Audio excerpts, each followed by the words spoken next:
You can't help, Tom, but watch and see what we can read into all of these results around the country. How did progressives do? How did those with Donald Trump endorsements do? Did President Joe Biden's terrible approval ratings impact turnout at all for Democrats around the country? What seems to be the issues that are getting people to the polls? Let's bring in Dave Dulio, director of the Center for Civic Engagement and political science professor at Oakland University. Good morning, Dave. How are you? I'm well, Kevin. Good morning. Thanks for having me. Well, 7 states went to the polls. I guess most eyes were on California. What is your takeaway from this particular election day? Yeah, my focus is California for the reasons that you mentioned, the L.A. mayor's race where you've got now, and before we talk any further about that one, I think it's important for your listeners to know that California runs their primary a little differently, actually a lot differently than we do here in Michigan. They use what's called a top two primary. Some even call it a jungle primary. But the way they do it is everybody is on the same ballot. Democrats, Republicans, Independents, all parties are on the same primary ballot, and simply the top two then move on to the November election. But in that mayor's race, you've got somebody who used to be a Republican who just registered as a Democrat earlier this year, spent about $40 million to get into that top two against a pretty progressive Democrat, as you'd expect in Los Angeles. So that's one to keep an eye on. Does this guy keep spending money? Does he eat away at a Democrat's lead? And that San Francisco district attorney race certainly getting well-deserved national attention for even San Francisco voters not wanting to put up with, I think, what some there would call rampant crime. And, that's a shot against the defund the police movement and the sort of soft on crime angle that you'll see Republicans talk about. And at the same time, Gavin Newsom comes through the gubernatorial primary with about 60% of the vote. So sort of mixed results there in California. Yeah, so back to the top two primary system, it would give us perhaps the best look at what November might look like. Now, keep in mind, California is a big blue state, but did Republicans do better than they might have expected to do in this primary? Well, I think Republicans would point to the recall of the San Francisco DA as certainly evidence of that. I think in that gubernatorial primary, I think they may have wanted to do a little better than Gavin Newsom getting 60% of the vote.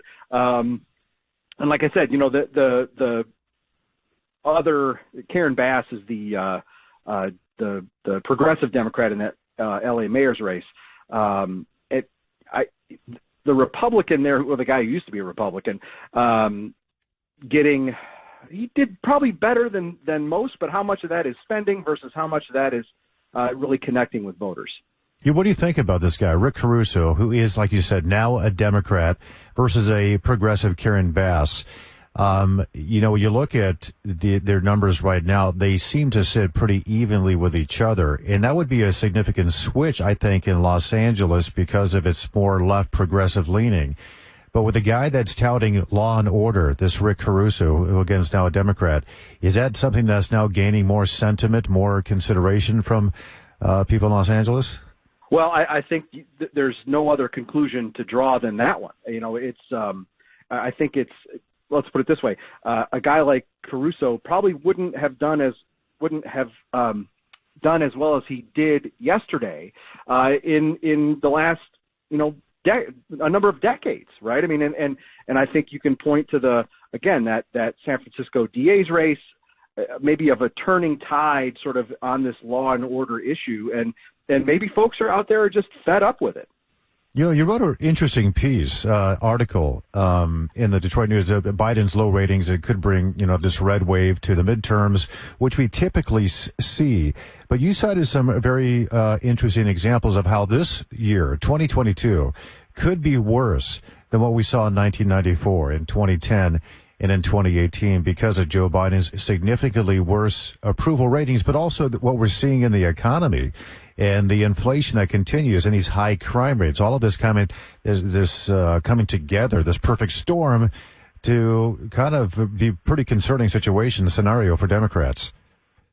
Right, Tom. And as you mentioned, in midterm elections, we almost always see candidates of the president's party do poorly. And that's generally thought of for a couple different reasons. But in years like this, it's generally the thinking that the president has disappointed many in the country, and you certainly can't get away from that these days, with low job approval numbers, with almost historic levels of people thinking the country's going in the wrong direction.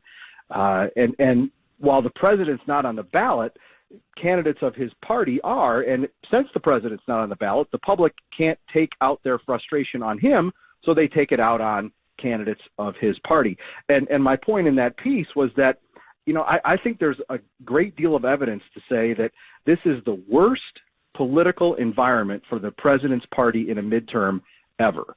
And it's not just low job approval numbers from President Biden, which are lower than any president in history at this point in his term, including Donald Trump and Jimmy Carter.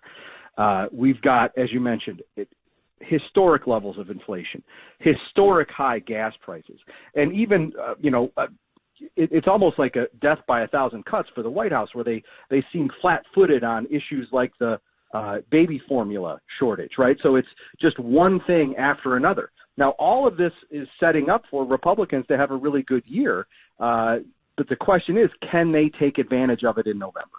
In Michigan, the governor, the attorney general, secretary of state, both our senators, all Democrats, members of Congress, pretty split, state legislature, Republican leaning.